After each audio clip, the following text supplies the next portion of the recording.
Bonjour et bienvenue dans la salle de formation Excel One Click. Excel et son VBA sont des outils puissants qui peuvent vous aider à automatiser vos tâches et à gagner en efficacité. Cependant, ces outils sont également très flexibles, ce qui peut parfois entraîner des problèmes de cohérence et de réutilisation du code. Bien souvent, dans toutes les équipes qui traitent des données pour automatiser les tâches récurrentes faites sur Excel, chacun développe ses propres macros selon ses propres conventions. Cela peut entraîner des problèmes de compatibilité, de maintenance et de compréhension. Pour éviter ces problèmes, il est important de mettre en place des conventions de programmation communes aux équipes. Cela permettra aux développeurs de travailler plus efficacement et de partager leur code plus facilement. Le Start Model Excel One Click est un outil qui vous aide à mettre en place des conventions de programmation communes dans vos équipes. Il propose une bibliothèque de fonctions paramétrées conçue pour être utilisée de manière cohérente. On parle ici d'une méthode low-code qui réduira drastiquement le nombre de lignes de code à développer. Avec le Start Model Excel One Click, vous pouvez définir des conventions de programmation communes pour vos équipes, automatiser vos tâches plus facilement, partager vos codes plus facilement. Le Start Model Excel One Click est un investissement rentable puisqu'il est gratuit sur le site excelonclick.com.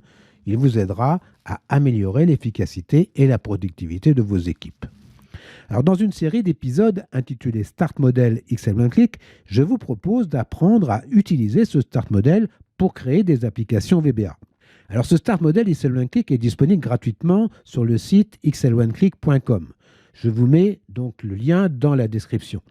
Alors, il est important, avant de commencer, d'avoir pris connaissance de la première vidéo de cette série qui explique ce qu'est le Start Model Excel One Click avec ses fonctionnalités de base et comment faire de ce Start Model un template Excel prenant en charge les macros. Donc, je vous mets le lien de cette vidéo dans la description. Alors, toujours dans la rubrique Gestion des répertoires.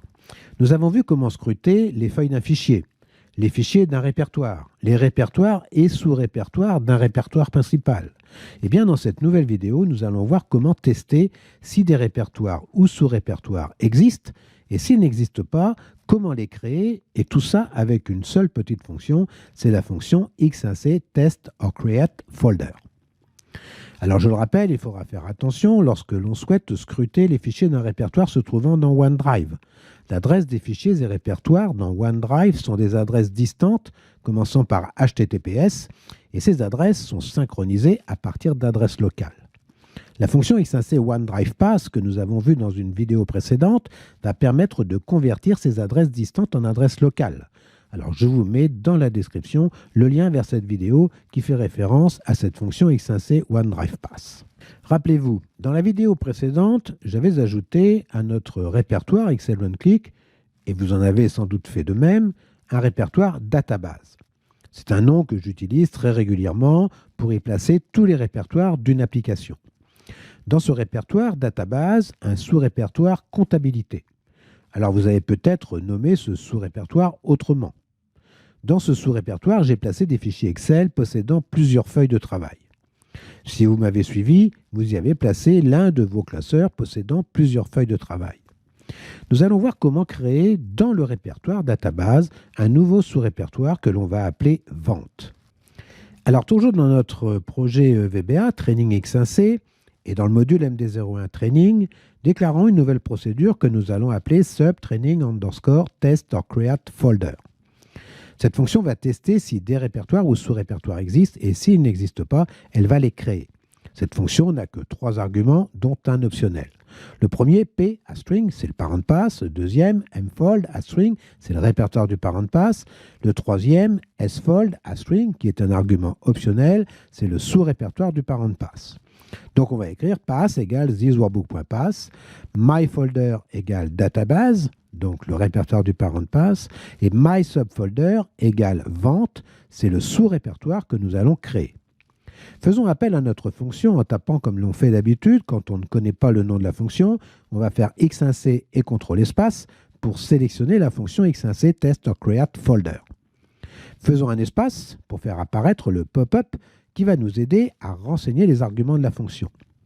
P, donc c'est le parent pass, ça va être pass, virgule. Mfold, ça va être myfolder, le répertoire du parent pass, virgule. sfold qui est optionnel mais que l'on va utiliser pour créer le sous-répertoire vente, donc my subfolder. Vous voyez tout l'intérêt de se fixer des conventions, on utilise toujours le même principe. Voilà, nous arrivons à la fin de cette 9e vidéo. D'autres vidéos sont à suivre pour vous permettre de développer avec le Start Model XL One-Click. Alors, si vous appréciez le low-code XL One-Click et son Start Model et que vous souhaiteriez faire un don à la chaîne, eh bien, je vous laisse le lien Tipeee XL One-Click dans la description. Sinon, abonnez-vous si ce n'est pas déjà fait, likez, activez la cloche pour avoir la primeur de la prochaine vidéo. N'hésitez pas à partager avec toutes celles et ceux autour de vous qui travaillent régulièrement avec Excel. Cela pourra certainement les aider. En attendant le prochain contenu, bien portez-vous bien et si vous êtes toujours Visual Basic, bien je vous dis peut-être ou sûrement à bientôt. Au revoir.